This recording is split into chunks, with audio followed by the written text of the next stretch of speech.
கணவர் போய் இலங்கை நல்ல சோறு திங்க முடியுமா? அந்த குழந்தைகளுக்கு ஒரு நல்ல சாப்பாடை சமைச்சு போட முடியுமா? சாப்பாடு அள்ளி வாயில் வச்சா இலங்கை கடற்படை கொடுக்கின்ற சோறு தான் எங்களுக்கு நினைவு. எங்கள் வீட்டுக்காரர் சொன்னார், குழம்பு ஊற்ற மாட்டாங்களாண்ணா, குழம்பு ஊற்ற மாட்டாங்களா? இந்த காரப்பொடி மாதிரி தேங்காய் துருவலையும் காரப்பொடியும் ஒன்றா சேர்த்து மிக்ஸ் பண்ணி வச்சுருப்பாங்க. அதை அள்ளி போட்டு வெள்ளைச்சோறு. நீங்கள் நினச்சி பாருங்கள், 3 வேளையும் இதே உணவு, 3 வேளையும் இதே உணவு. 60 நாள் இருந்தாலும் இதே உணவு தான், 120 நாள் இருந்தாலும் இதே உணவு தான். 4 நாள் சாப்பிட முடியுமாண்ணா அந்த சாப்பாடை? வயிறு என்ன ஆகும்?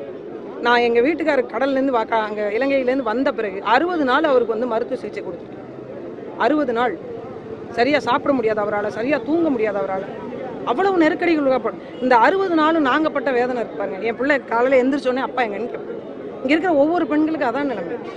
நாங்கள் என்ன பாவம் பண்ணோம்? கடலோடியாக பிறந்ததே ஒரு குத்தமா?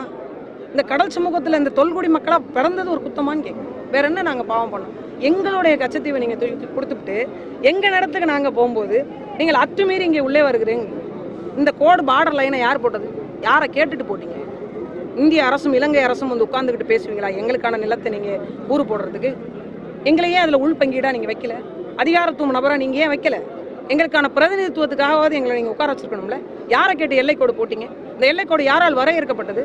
அந்த அதிகாரிகளை கூட்டுவாங்க. நாங்கள் கேட்குறோம், எப்படி நீங்கள் எல்லைக்கோடு அப்படி போட முடியும்? இவ்வளோ பெரிய நாட்டுக்கு இவ்வளோ பெரிய எல்லை, இத்தனோண்டு நாட்டுக்கு இவ்வளோ பெரிய எல்லையான ஒரு தார்மீக பொறுப்பு இருக்குல்ல? நான் கேட்குறேன், எனக்கு வந்து 25 வயசு ஆகுது, 50 வயசு ஆகுதுன்னு வச்சுக்கோங்க. நான் ஒரு உணவு சாப்பிடுவேன். 5 வயசு குழந்தை ஒரு உணவு சாப்பிடுவோம்.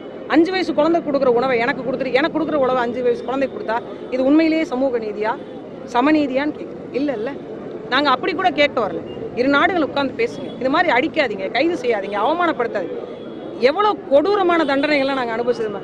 ஒரு பெத்த தகப்பனை தன் மகனையும் புணர வச்சுருக்காங்க தெரியுமா உங்களுக்கு? நிர்வாணப்படுத்தி 2 பேரை நிற்க வச்சு கட்டிப்பிடிக்க சொல்லியிருக்காங்க. பச்சை மீனை திங்க சொல்லியிருக்காங்க. ஒரு சூட்டு ஒரு அந்த நம்ம சைலன்சர்னு சொல்கிறோம்ல, அந்த மாதிரி ஒரு சுடக்கூடிய ஒரு அந்த இடத்துல போயிட்டு வெறுமனே உடையே இல்லாமல் கட்டி வச்சு வேக வச்சுருக்காங்க. இரும்பு ராடால் பிறப்புறுப்பில் தாக்கியிருக்கிறேன். இந்த கொடுமையெல்லாம் நீங்கள் திரைப்படங்களை நீங்கள் பார்க்குறீங்களா? இதெல்லாம் நிஜ வாழ்க்கையை நாங்கள் அனுபவிச்சோம். ஒரு மனிதராக கூட நடத்தப்படல, ஒரு மானமுள்ள மனிதராக கூட நடத்தப்படலை. அப்போ இந்த வேதனையெல்லாம் நாங்கள் எங்கெங்கே போய் சொல்கிறோம்? ஏன் இந்த அரசு எங்களை இவ்வளோ கேவலமாக பார்க்குது?